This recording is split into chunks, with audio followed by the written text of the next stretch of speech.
Welcome to a special edition of the Programmatic Digest podcast. In this particular episode, I'm pulling from the Reach and Frequency course. That is a course that we've created here at Ellen Parker Consulting, teaching somebody with no programmatic or marketing experience on how to become the best programmatic ninja they can be. It is such a great course, and this particular lesson is going to focus on programmatic activation. So let me just tell you really quick before we get into the episode. Programmatic activation is what we call is the process of actually launching a campaign, a programmatic campaign. So usually we focus a lot on the platform, but our framework teaches three things when it comes to programmatic activation. Platform, right? The DSP, how to best set up, what else is needed, process, and then the people. The secret about the success of programmatic activation is in the people, not so much the platform. And you need to implement standardized process to bridge the two. So in this particular episode, we're going to focus on the people. I'm going to give you my $1 million I call it the $1 million juicy sauce, but it's basically just the secrets that I share, the consulting that I share with my clients when it comes to hiring the programmatic ninja, when it comes to onboarding them, and how to retain. I hope you enjoy. Again, it's a free lesson from the Reach and Frequency course. It is on programmatic activation, focusing on people. So enjoy. All right, and welcome to Module 6, Lesson 3. The last part, the last P of this framework is people. From the programmatic activation, it's people. So in this module, we covered a few ground here. We understand now what programmatic activation is. So we understand who's involved, what to use. And if you're part of my exclusive live training class, you probably had at least a couple DSP training by now. So now we're going to understand the mindset, like what it is that makes the team, the people in the team, super successful when it comes to programmatic activation. And so why do you try to form a team? Because teamwork builds trust and trust builds speeds. And this is a quote I find from Russell Honore. The key takeaways of this lesson is the hiring process, like how to hire the perfect programmatic ninja, how to onboard them, how to retain them. So we'll touch quite a few here as well. So let's get into it. So what skills do you look for when hiring Programmatic Ninja? Well, you've already seen this in a previous module where we talked about the average-ish job description looks a little like this. Like, know that you're gonna manage the day-to-day programmatic advertising activities in DSPs. You're going to manage the maintenance of some tracking. You're going to be responsible for optimization on those formats that you talked about in Module 4. You might be called during the planning, etc. But these are, I'm going to call this like the programmatic ninja mindset. This is what you probably already are. You need to be curious enough and you need to have attention to details. I mean, we just reviewed in the process lesson how things can go out of hand. There's so many moving pieces. So being as organized as possible can really help you become efficient and do things faster than, more efficient, faster with the little effort and little energy and time. So the curious part here is the fact that as you're managing your campaign, you're going to have to be critical thinking. And what I mean by that is that you're going to see something and you're going to want to go find out the why. And that's what I mean curious. So a great programmatic ninja is curious, it has critical thinking, their attention to details. They have effective communication skills, which means they're able to look at what's happening in the platform, what's happening in their report on that Excel sheet or on the dashboard, and effectively communicate it to somebody else that has no idea. Sometimes you'll even be pulled into presentation of your campaign performance, and you'll have VP of marketing. If that person isn't in the platform every day, they're not going to know what a base bid is. So it's up to you to really explain the best to your best of your ability what the role of a base bid, and if it's even important for them to know. You got to have some integrity, because it's up to us to make sure that the brand integrity is always valued and always in the forefront. And that means that sometimes you'll see in your inventory, you'll see some stuff, like some sites that just look weird. Honestly, it looks weird. Then you have to have integrity to just remove it. You have to follow your data. It has to be a data-driven decision, but at the same time, you want to make sure that you're serving the ad in an environment that is going to make you proud and your mama proud. You got to be resilient. You got to keep going, trying every time. One failure does not define you as a person. It does not define your intelligence. It does not define who you are. So trust and believe. You will make some errors. You will make some mistakes, and that is okay. Just get back up. My great friend, Bryn Drescher, she is a mental advantage coach. A mental performance coach, excuse me, and she has a podcast called the Mental Advantage Podcast. Check it out. It's not on the screen. I should have QR code for her, but look her up, Mental Advantage Podcast. And Bryn said, "Are you gonna fall down to the challenge, to the obstacle, or rise up to it?" So I'm going to challenge you to rise up. It's going to feel sucky, some of those mistakes you're going to make, but that is okay. I can promise you, you are never going to make a mistake as bad as I did. As bad as I did. And I have a list of them, okay? You can call me. We can talk about it anytime. Matter of fact, I'm going to challenge you. If there's a time where you made that mistake and you feel terrible about it, call me, reach out to a friend and be like, yo, I did this and I feel terrible, because I'm going to remind you how fucking awesome you are, and how one mistake does not define you. So be resilient into your day-to-day. Understand that failures means you're trying, and that most of the failures you might make can be standardized or can be implemented in a process. We can create a process for you to not make it again. Okay. Be organized. Attention to details and being organized is really important. Be open-minded. Sometimes you're going to see things, you're going to be like, I don't understand why this is working, but it's working, so let's keep moving. You got to be open-minded. And also, the biggest thing about being open-minded is that with social injustice happening in the US and the rest of the world, with all of the conflict, with racism, with everything that's happening, with bullying, with all the injustice, all the bad things we tell our kids not to do, be open-minded. Something is going to look weird. That is why I'm a big advocate of diversity, equity, and inclusion and representation, because you got to teach yourself how to be open-minded. If most of the people around you, or the people you're in communication every day, look like you got to change your environment, or you got to invite some people that don't look or sound like you're into your environment.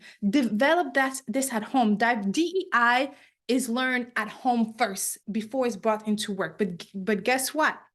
Okay, Tristan Walker said that, and he's the one who created Bevel, the Bevel brands. He said, let me find it. Oh goodness, I can't find a quote anymore. That diversity is super important. Asura, I know the quote. I just forgot about it. Anyway, oh, I'm bummed that I can't find my quote anymore. But he said that, and I'm quoting, I'm referring here. I'm not quoting word for word, but he said that diversity is important because it brings different perspective. And every diverse team that he's worked with, or every diverse team that has diverse people in the team, tend to outperform people that don't. Okay. And there's a reason why brands want to work with a team, especially a marketing team, that has people that are different background, sounds different, look different, are from a different area in their life, different time of their lives, because that perspective comes into play and brings magic. So be open-minded, okay? Understand that we all have personal biases, and that is okay. However, your way is not the only way, and be open-minded. So when you see something, speak up. When you see that is something is, I know we work in a targeted world, but if there's something that don't feel right deep down, stand up and say something. Okay. All right, so moving on to the final three skill set I think are really important, and I know, so it's, you got to be comfortable with Excel, okay, because you're going to have to be pulling some of those sheets, and some of those Excel sheets and optimizing, because all the data that comes from the DSP will be pulled into Excel. Some DSP offer dashboard, which is cool. But to be able to have flexibility in how you want to optimize and pivot this information, you're going to have to be comfortable with Excel. There are some Excel training I can recommend. Miss Excel does a great job. There are a bunch of Excel training on YouTube, so make sure you refer to it. The biggest thing is learning how to pivot, pivot and highlight, do some formulas like summing the formulas, pulling an average. I would say something like a VLOOKUP can always come handy when you're comparing data. But I would say pivoting, the typical formulas, those two things are the most important here. And then great writing skill and presentation skill, because again, as I mentioned, to be an effective communicator, you got to be able to write well about it and to present it to somebody. And you're going, most of us are ambivert, most of us are introvert, which means like we're not as comfortable in front of people, but that is okay. Here, you are the expert, so your confidence is going to outshine no matter what. So be confident about the data you're presenting. If there's questions that are coming up and you don't understand, it's cool to say, you know what? I think that's an excellent question, and I'm going to have to come back to you with a relevant, a substantial answer. At this time, I am not quite sure, but I can look up or I can find out and let you know in the next few days or X amount of time. Or, like it's okay to admit you don't know, but I'm gonna find out for you. I'm gonna find out for sure. Okay. So be confident no matter what level you are of expertise, you can write a summary of your data and you can present it. Just go at it with this mentality, with this mindset. I can be an effective communicator. I don't care if I have an accent. I don't even care if I'm butchering half of those words, but the people on the receiving end will understand. And guess what? Most people love a good buzzword, but that's actually not a good way to communicate. As long as you're able to communicate to the little person inside of your audience, okay? Because we all have a little girl, all have a little boy inside of us.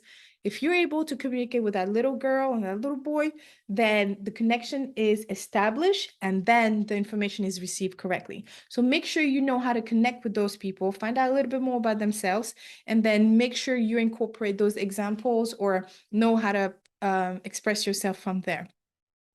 Here are a few red flags. If you, after a while, you have lack of ownership, like you're not taking on projects, or if you're a manager and you're seeing that your team is not taking on more ownership, excuse me, a lack of creativity or lack of critical thinking, like you're gonna have to be creative in some of those ad groups. Like they're gonna tell you, I need to target this, and you're gonna have to add this audience, exclude this, add this category, make sure you have a recency, add this frequency. Like you're gonna have to be creative, but that's okay. That's what makes it exciting, right? And then if you have misaligned goals, if it's all about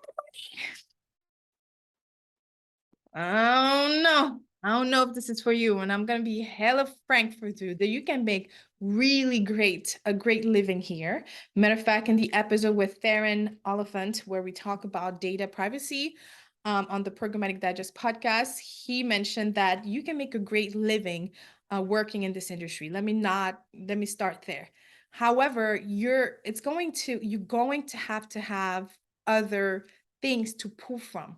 Okay, so salary is important. Don't get me wrong, salary is important, but other flexibility in terms of benefits, what you're learning, a career path can also be important. So when your goal, your personal goal don't align with the company's goal, I think it's a red flag, and I don't think it's the right um path for you.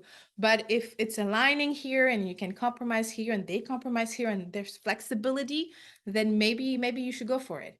All right, so let's talk about onboarding, which is an HR term referring to the process of introducing a newly hired employee into an organization. Okay. So an organization with poor onboarding processes are twice as likely to experience employee turnover. That means that after a few months, they're gone because it's a hot mess. You don't know who's who, who's what, and etc. And this is pulled from the study from Lorman. Honestly, when you're onboarding on a new company, it can take between 3 weeks to 3 months. It depends. And that's okay. Good things take time. So if you're hiring manager and you're listening to this, good things take times.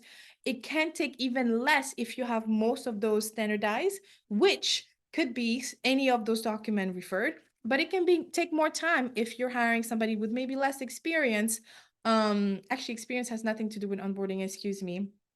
But if you're hiring somebody that has somebody, but that I'm sorry, if you're hiring somebody but you don't have some of those processes into place, that's what I meant to say. That's what I meant to say. So here's some of the standardization that you can implement maybe today, maybe tomorrow. And if you're a candidate, those things are important to ask. It is okay to say hi during the onboarding process. What is the ask how long the onboarding process is. Ask them what is the onboarding process internally, and if they give you the typical answer, then ask specific question. Oh, what can you tell us about the company? If you had 2 minutes to tell me about the company, what would you say about the company, the founder, what their values are, some of the internal and external processes? It's okay to ask this even at the hiring process, I mean, at the interviewing process. And when you ask about those internal process, really ask, oh, well, how long does it take to launch a campaign? What's the average? Sometimes the person that's hiring you don't have the answer. Maybe it's your manager, your direct report, and that's okay to ask them as well. You can ask them to talk to them before you make the final decision. But how do we represent the company? Do we have a good 2-3 lines to elevator pitch so that if we're posting about a success of our company, can we post on social media? What is the checklist for the people to understand? Like, have a checklist of the onboarding timeline, because week one, you should have all of this done. Week two, you should have talked to these people. Like, have a training timeline individually and with a team. And here's the best advice I was given is to create an inspire a mentoring program. What I mean by that is, when you give your new employee, or as a candidate, you can require to have a strict timeline that is going to give you an opportunity to see where you're going. So you can tell them people's, their hiring manager in a diplomatic way, where do you want to go? A week, I'm sorry, 6 months from now, when are we going? Where do you expect me to be? Have that in the timeline, right? Let them put that into the timeline so you know what skill set you need to work on until this day. So 6 months to a year to 2 years to 5 years, it depends. 2 to 3 years, five years, it depends. But have that in the timeline. And if you have that in the timeline, make sure they let you know, from this position, how can I move up? How can I be promoted? What can I do to start working on so that in the next year from now, we can talk about me being a lead, me being a senior. You don't have to, expertise does not come with how long you've worked in this industry. Trust me. In 3 months working with an individual, she like caught on to every single concept, and she had the level of somebody working in the industry for 5 years. Okay. So, and sometimes we get distracted with the amount of years working in the industry. Don't get me wrong, but it's going to be up to you to prove to them that, oh no, I got this. Now I'm still learning every day. And even if you're in the industry for 8 years, you should still be learning every day. But here's like, I'm able to hold conversation and say this and still learn and still be open-minded. So have require this mentoring program, and require them to give you somebody within the department that doesn't work with you, to talk to them once a month, and somebody outside. So let's say you want to talk to, because that way it gives you different perspective, right? You are hearing from a leader from the creative team, and then you have a meeting, a mentoring program, a mentoring meeting with the VP of media, and then the VP of creative, or something like that, of the VP of sale. And maybe as you're talking to those different individuals in different department, you'll be given a different perspective, and maybe you'll want to switch, or maybe you'll it'll reaffirm what you really want to do. So require and suggest that, is it okay if we implement this in the next 3 months? Because it takes time with the company. And it's not complicated to implement a mentoring program. It's literally you reaching out to the two individual and locking a calendar, and once a month you're talking to them. You don't have to sign anything, don't have to be fancy. It can be that simple, okay? And then have check-ins, require daily check-ins in the first 3 months, or well, it depends. During this onboarding time, require your hiring boss, your managing director, your direct lead, your supervisor, whoever, to have daily quick check-in. Send them an email. Hey, today was a great day. I feel really inspired. Here's quite a few things I've gone through. Here's a question that I have. Or this week has been great. These are the challenges I'm still going through right now, but here are some wins. If you're going to do those daily check-ins, please make sure. Okay, I know you're looking at me in my little window. I should have stopped sharing, but please make sure to recap the challenge and the wins. I'm going to challenge you to recap the wins. If you come across something that helped, if something that you did made you happy, if you felt gratitude by doing some type of action in your day-to-day, that is a win. I felt really grateful being here and being able to learn from this person. This is what I learned. I am really, I helped this person do that, and I feel really confident about this. All of this is things because now you're showing authority. You're showing authority to that hiring manager. You're letting them know, like, I'm learning this and this.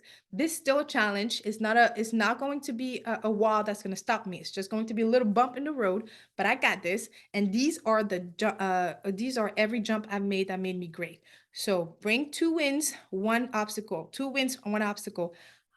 Outweigh the positive with from the negative. 2 wins and a challenge. So make sure these are included in your daily check-ins. And honestly, as you're doing this, like you're also keeping a track of your progress, your accomplishments, your challenges. And 6 months from now, you can go back and look at all your receipts and say, oh, I've grown really well from this. Okay. Especially if in the way, on the journey, you've received compliment by somebody else. It doesn't matter. Say thank you, take a screenshot, put it on the side so that you can remind those people how great you are. Okay. All right, so let's quickly talk about retention, because turnover is costly and most can't afford to lose their top performing employees. So 74% of surveyed employees feel they aren't reaching full potential at work due to lack of development opportunities. And this is again from the Lorman study. So retention rate rise 30 to 50% for companies with strong learning cultures. 30 to 50% is crazy, because all you had to do as a company, as a leader, as a hiring manager, or as a managing director, is provide a timeline where you're encouraging your employees to continue developing, whether it's professionally or personally. Let's normalize self-development, personal self-development. Okay, that's important. We got to be great people at work. Therefore, we got to be, we got to personally work on ourselves, offer incentives, make sure that I remember my very first job actually was at Dominion Enterprises, my really first marketing job. And they had those health challenges where when you logged in the amount of time you worked out during the week, you were eligible to win a few things. And there was multiple gifts, like, oh, you can claim a free day, like a free paid a paid day off at your convenience, right? Without using your own PTO, your own personal time off. A bunch of them was like free lunch for you and your family, something like that. And then the biggest, I think the larger was like a short trip somewhere, movie tickets. That was pre-pandemic, and that was back in 2012. Okay. So incentivize your people. And if you're listening to this and be like, this is great, why is my company doing this? Bring it up. Bring it up. Let them know we're in a remote virtual world right now, it would be nice to be incentivized to walk a little bit more often and to hug our pets. So make sure you bring this up, and please prioritize your self-development, whether your company is doing it for you or not. Prioritize it. Make sure you take some time to work on yourself physically, mentally, emotionally, and spiritually. Here's one of my favorite person in the world, Tasha Salsa said, retain top performance by understanding what motivates them. Leadership matters. It is so crazy. I am in a group called the Women in Programmatic Media Network. It is a global network, and it's mainly in the European market, but it's coming to the US. So by the time you're watching this, it probably is going to be in the US. But somebody shared this, right? In August, The Drum, which is an online magazine, posted the Drum posted a poll on LinkedIn, and this is what it says. What is your main cause of workplace stress or workplace mental health issues? And some of the response were 7% of the 653 vote total. 7% says it's workplace conflict. 31% says long hours workload. 40% said poor boss and management team. And then the rest, 21% says the cost of living crisis. So 40% of those 653 individual men, women, whoever, however you identify, said that the main cause of workplace stress and mental health issues is poor boss. Can you imagine? So leadership matters. You have to inspire, and you don't have to have the title manager, director, VP, or whatever nowadays has a manager. You don't have to be a manager to show your leadership. Be a servant leader. Inspire somebody else, encourage somebody else. Make sure that you help them see the positive versus the negative, because we think 8 thoughts out of 10 are negative in our brain naturally, and this is scientifically proven. You can Google it and show and see yourself. So it's so easy to think negative. So make sure you make sure you encourage somebody else. Just be kind. Sometimes it's kindness. Everybody's having a rough time, but it's not an excuse to be rude. Okay? It's not an excuse for you to talk to me a certain way. So leadership matters. Opportunities for employee to grow. As an employee, you can require that timeline. Yo, give me some hope here. Where are you trying to see me going? Like, what can I do to get there faster for you and for me? Because by me growing, it shows retention, it shows loyalty, and then it shows leadership from me. Company perks matter less than we think. Those free pizzas on Fridays matter less than a fair wage. Okay, so it's nice though, but it matters less than we think. Work flexibility, fair wages, pay your people well, pay them fair. It's tough out here in these streets. Just pay them fair. And if you're listening to this again, the biggest thing, your biggest skill set is to remain open-minded, confident, and have integrity for asking the salary you deserve, because we are overachiever. Every single people here listening, I know for a fact you're an overachiever. If you're taking this course, especially if it's not paid by a company, you're already an overachiever. You're learning a new skill on your own. That's fucking amazing. Excuse my language. Hopefully there's no kids in the background or dogs or cats. So you're overachiever. So make sure you demand a salary that's high enough, okay, a fair one, because you already know you're going to be 3-4 times more of the work you're going to require. Now that's not something I want to normalize, and I'm not saying that it's okay to do so, but just make sure you're fair with yourself, because you're always you gonna kill it.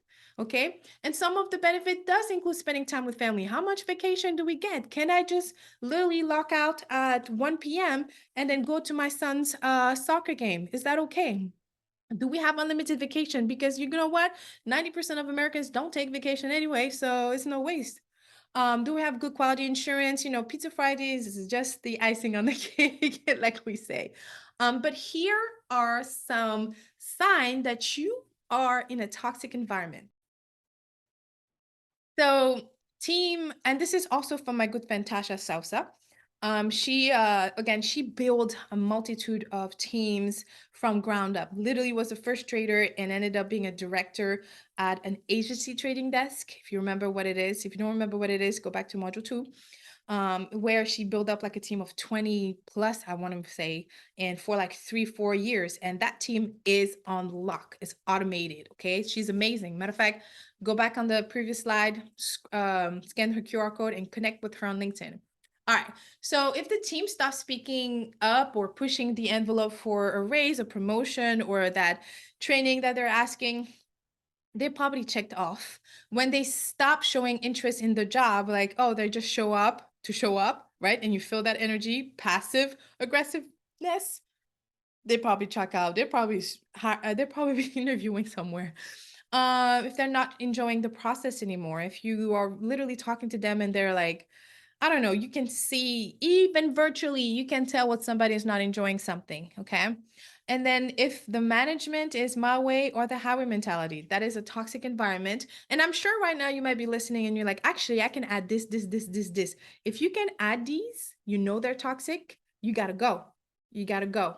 You deserve to thrive in an environment of support, an environment of love, an environment of harmony, and an environment of peace. You are deserving of this. You're worthy of this. Therefore, if you're in an environment where some of those things are really hurting your heart at the moment, you can change. Holla at me. I can help you change. I can help you change your situation and find another job for you. That was a shameless plug. But yeah, but in all seriousness, if you identify with some of them or even more, it's time for a change and it's okay for change. Change is great. The first step is always the hardest, but change is great. All right. So oh, that's it. All right. So the biggest thing about programmatic activation is not only the platform, it is the people, how to make sure the people are encouraged and thriving, and you bridge the two with the process. So the success of a programmatic media department is the people. Now you got to focus on hiring the soft skill because the technical skills can always be taught. It can be taught, okay? And standardization of the hiring process, the onboarding process, and the retention efforts of your team is important. And you got to be flexible. You got to keep learning. It's not always about fitting in, but rather adding to the culture. Daniel Leslie said, we don't like when we say, oh, it's not a cultural fit. No, it's not going to be cultural fit, but it's going to be a cultural add. I'm going to add onto this culture with being me, being myself, and with the values that I have and the dedication that I have. So be the culture add I know you can be, and then let me know what you think.